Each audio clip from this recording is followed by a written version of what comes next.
40 de ani de prietenie îl leagă pe Părintele Alex, așa cum este el cunoscut în America, de președintele Statelor Unite, Joe Biden.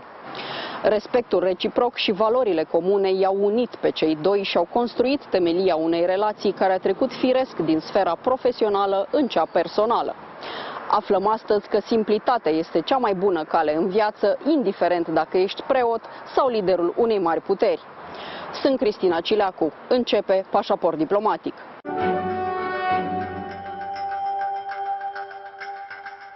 Father Alex, as you are well known in the United States, welcome to Diplomatic Passport.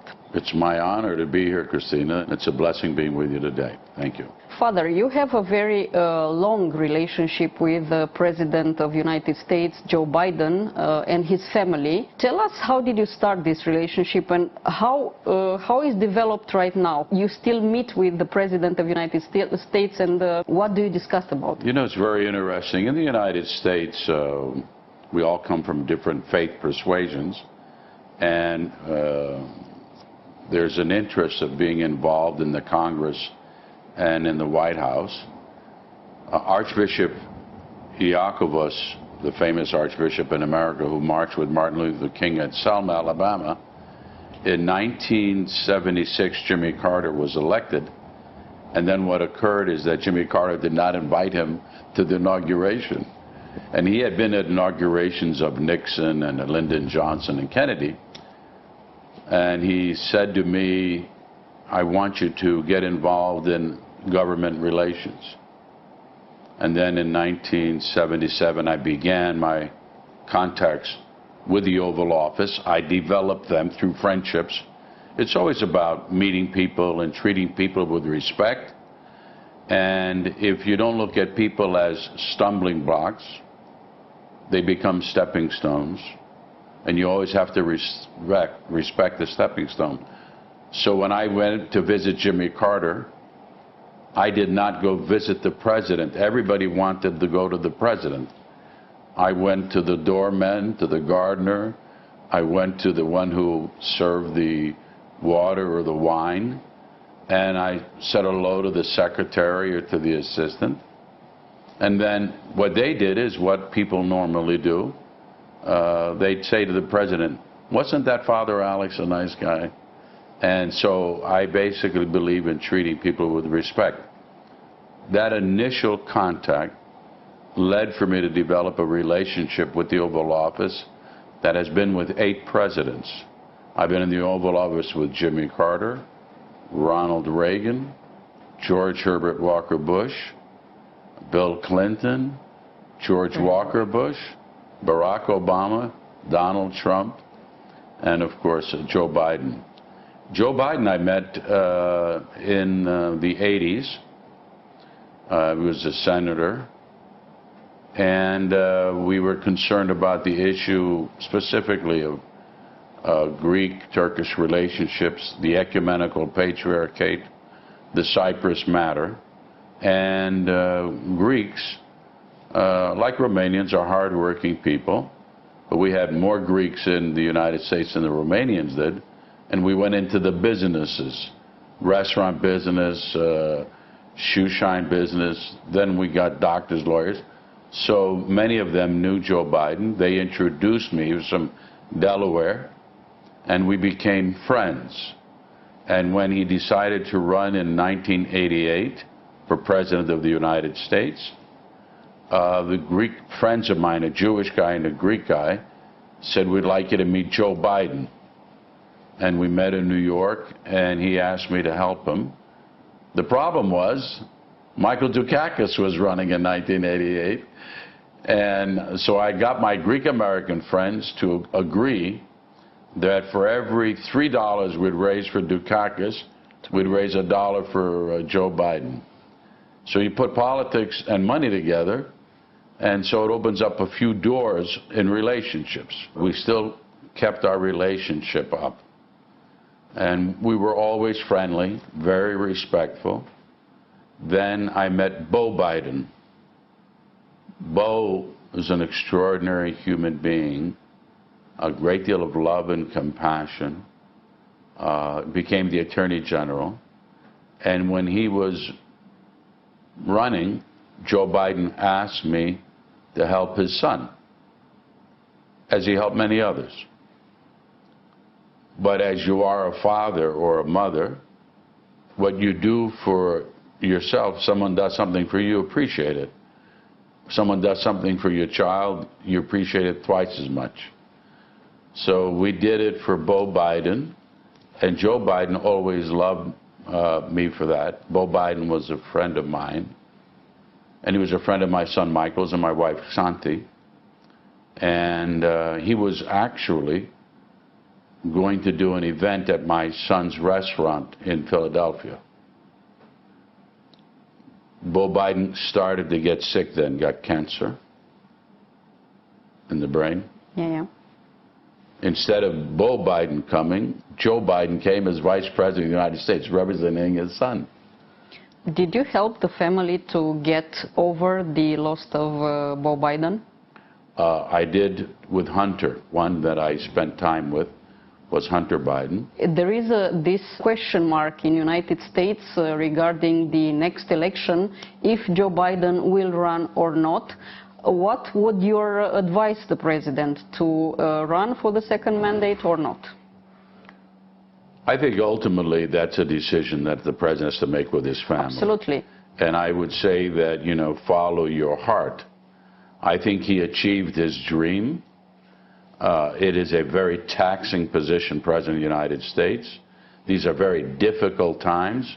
We're emerging from the COVID crisis, but the crisis is still there. There's so many other situations that are occurring. If he wants to run, I'll support him. I would think he's like me. I'm 77, he's 79, he'll be 80. He could enjoy life a little bit more, but he loves politics. And he really, it was a great pain for him to see our country being divided. I don't think, if he sees that he brought the country together, I think he'd be more than happy to leave. If the country is not together, then he will feel it's something undone, and knowing him, he'll want to complete the job. And that means a lot to him. From your perspective, you are a priest. Do you see that America is coming together, or it's still very much divided? It's very, very much divided. I am so shocked of what's occurred. We have the AOC segment, which is the cancel culture. And then we have the far-right insanity segment, which is the denial culture. The ones who deny that January 6th, America was under attack by its own people. And for people to imagine compromising the Constitution and the law of the land and thinking it's right goes to show you how much they're denying reality. To show you how kind of a person I am, I reached out to a friend of mine who's Greek Orthodox, a Republican. And I said to him, do me a favor. I said, reach out to Liz Cheney's team, and I would like to do a fundraiser for Liz Cheney. So a couple of weeks ago, we had a fundraiser in Connecticut for Liz Cheney, because I believe speaking truth to power. And you know, Romania is part of a world, the Iron Curtain, the communist world. And how many people could go up and say to a dictator, like Ceausescu, what you're doing is wrong for the country. Put the country first, not your power. Put the people first. You can't do that. Well, America was finding itself into this. We can never allow demagoguery to lead to a dictatorship. And I believe that Joe Biden is doing his best to bring people together, and we're looking for that. I think it's moving in that direction. You know very well Joe Biden, and what I know about Joe Biden is that his experience in politics is extremely heavy. Do you think that the politicians we see today in the rest of the world, in Europe, are politicians like this model of having politics first and their person, their power second? Well, I think you got to look at each political leader in relationship to their backgrounds. but I think in relationship to their values. I try to determine leadership by values. Do they believe in things that are transcendent? And I'm going to say this, it's a simple thing you say in philosophy. Some believe in the love of power, and others believe in the power of love. Putin has now proven himself that he loves power. And I have seen others who do believe in the principle of love as being relationship for their own country, but the countries of the world. And so I admire those leaders. Margaret Thatcher was a very tough woman, but people don't know it. She was a very devout Christian woman. And I met her a couple of times during the Ronald Reagan eras. A great political, religious leader, John Paul II. How can we forget what he did with Poland and Romania?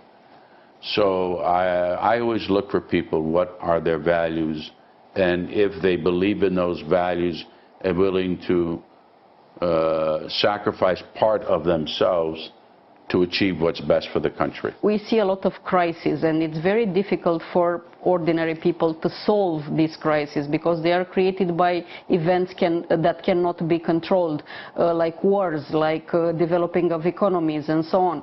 On the same time, we see that leaders are, let's say, somehow eager to keep the power, not necessarily to solve the issues for the people. Do you think we still work around values, or it's a fight for... Well, there's no doubt about it that once you're in power, you want more. It's an aphrodisiac. Yeah. You want to stay in power.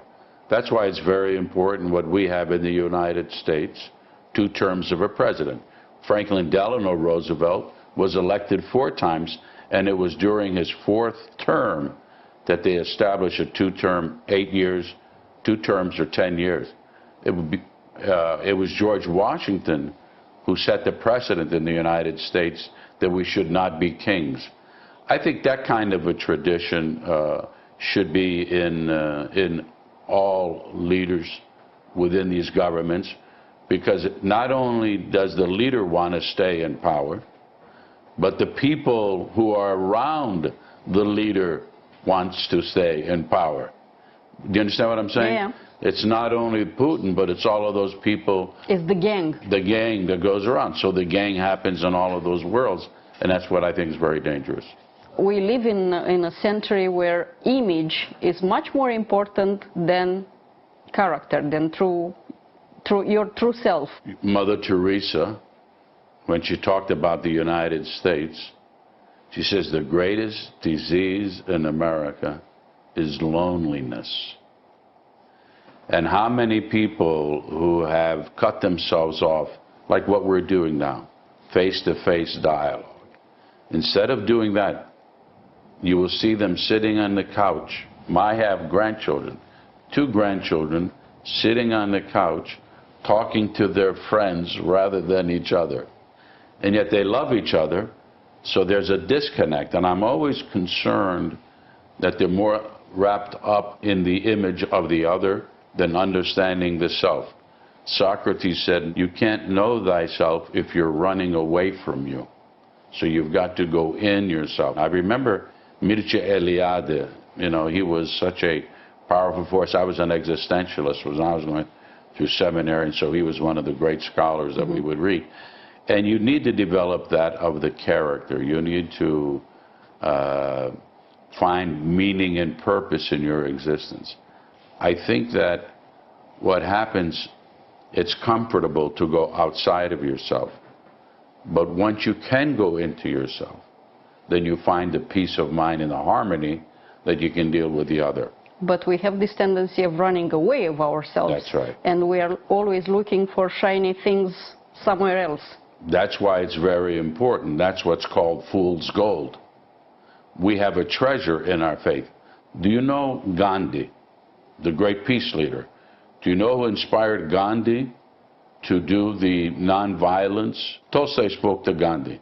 Gandhi then, of course, influenced Martin Luther King Jr. Gandhi had an icon, a picture of Christ, in his office. And they went there and says, why do you have Christ? He is the greatest human being that ever lived, Gandhi would say. The question is then, why, dear sir, Reverend Sir, don't you become a Christian? He says, I would. What stops me are the Christians. So the point is that when we're talking about people coming to light, coming to a calm inner self, we have to be that light. We have to be that inner self. And if we can do that, then we can give peace to others. And especially they need it. What you talked about, I received phone calls from friends of mine around the world through the COVID crisis, and they all had one concern: their own respective children or their neighbors committing suicide.